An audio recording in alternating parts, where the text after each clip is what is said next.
కారం రంగు రుచితో ఉంటుంది. ఆచి మిరపపొడి అదరగొట్టే కారం రంగు రుచి. విశాఖలో యోగాంధ్రకు ఏర్పాట్లు పూర్తయ్యాయి. ఫినిషింగ్ టచ్ చేస్తున్నారు అధికారులు. ఇవాళ సాయంత్రమే ప్రధాని మోదీ రాబోతున్నారు. ఇక యోగా ప్రాంగణం ఆధీనంలోకి తీసుకున్నారు. ఎస్పీజీ సిబ్బంది 8 లక్షల మంది రిజిస్టర్ చేసుకున్నారన్నారు మంత్రి నారాయణ. యోగాకొచ్చే వారి కోసం ఆర్టీసీ, ప్రైవేట్ బస్సులు కలిపి 10,000 వాహనాలు ఏర్పాటు చేశామని చెప్పారు. దూర ప్రాంతాల నుంచి వచ్చేవారు రాత్రికే చేరుకునే ఏర్పాట్లు చేశారని, ఎక్కడా ఇబ్బందులు లేకుండా ఏర్పాట్లు చేశామంటున్న మంత్రి నారాయణతో associate editor Eshwar face to face.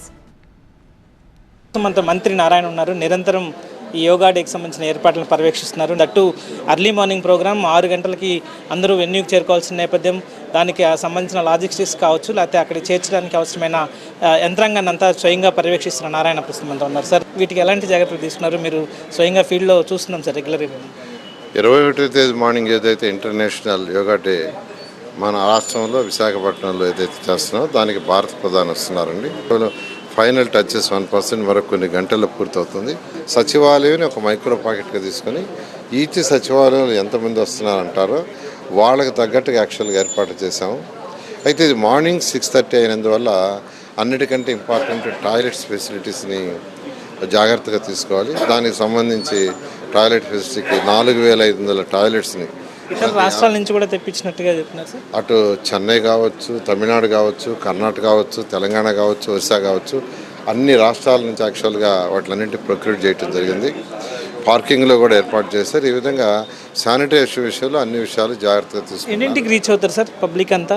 అన్ని కంపార్ట్మెంట్లో పబ్లిక్ అందరూ 5:30కి ఎటువంటి పరిస్థితుల్లో కూడా ఇక్కడికి రీచ్ అయ్యేటట్టుగా ఏర్పాటు. 4K వాళ్ళ నుంచి స్టార్ట్ అవ్వాలి. కొంతమంది ఇంకా అర్లీగా. ఇప్పుడు శ్రీకాకుళం, విజయనగరం నుంచి వచ్చాడైతే నైటే 2కో 3కో బయలుదేరాల్సి వస్తుంది.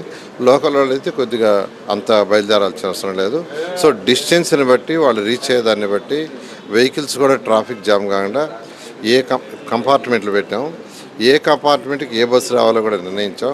ఆ కంపార్ట్మెంట్ దగ్గరికి వచ్చి యాక్చువల్గా వాళ్ళని దించేస్తుంది. రిటర్న్లో కూడా మళ్ళీ బస్సులు ఆ కంపార్ట్మెంట్కి వచ్చి వాళ్ళని పికప్ చేసుకునేటట్టుగా పోలీస్ డిపార్ట్మెంట్ వాళ్ళు, అటు రెవెన్యూ డిపార్ట్మెంట్ వాళ్ళు చక్కగా. రాత్రికే అయితే కొన్ని కనీసం 2-3 లక్షల మంది వచ్చే అవకాశం ఉంటుంది. అంటే ఇతర ప్రాంతాల నుంచి, అఫ్కోర్స్ వైజాగ్ నుంచి ఒక 2 lakhs పాపులేషన్. శ్రీకాకుళం, విజయనగరం ఈ ఏరియా నుంచి ఖచ్చితంగా ఎర్లీగా స్టార్ట్ అయ్యి ఎర్లీగా రావడం జరుగుతుంది. Local residential schools and other schools, రెస్టారెంట్లు, ఈ పెట్రోల్ బంక్స్ ఆ ఏరియాలో యాక్చువల్గా ఒకే దగ్గర కాకుండా డిఫరెంట్ ప్లేసుల్లో చక్కగా ఏర్పాటు చేయడం జరుగుతుంది. ఇది పూర్తి స్థాయిలో జనాల సమీకరణకు సంబంధించి కావచ్చు. ఎందుకంటే అర్లీ మార్నింగ్ ప్రోగ్రామ్ కాబట్టి కొన్ని కొత్త ఛాలెంజెస్ ఉంటాయి. వాటిని రీచ్ అవ్వడానికి రాత్రికే శ్రీకాకుళం కావచ్చు, లేకపోతే ఇతర ప్రాంతాల నుంచి విజయనగరం, అదే సమయంలో ఇతర అల్లూరు సీతారామరాజు జిల్లాల నుంచి వచ్చే వాళ్ళని ఈరోజు రాత్రికే ఇక్కడ తీసుకొచ్చే ప్రయత్నం చేస్తున్నాం. అలాగే ఉదయాన్నే వాళ్ళకి అవసరమైన అన్ని ఏర్పాట్లు, ఉదయాన్నే పర్టికులర్గా చేయాల్సిన కార్యక్రమాలు అన్నిటికి సంబంధించి కూడా పెద్ద ఎత్తున టాయిలెట్స్ని కావచ్చు, లేకపోతే వాటన్నిటిని ఏర్పాటు చేయడం జరిగిందని చెప్పి నారాయణ చెప్తున్న పరిస్థితి అయితే కనిపిస్తుంది. సుధీర్తో ఈశ్వర్, TV9 వైజాగ్ కలెక్టరేట్ నుంచి.